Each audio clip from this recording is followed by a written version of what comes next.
Crazy cat, where the crap are you going? Where you going, cat?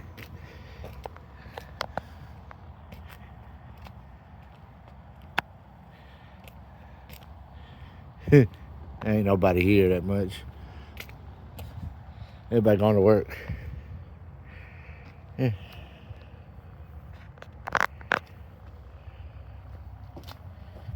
Sniffing around LC's tires.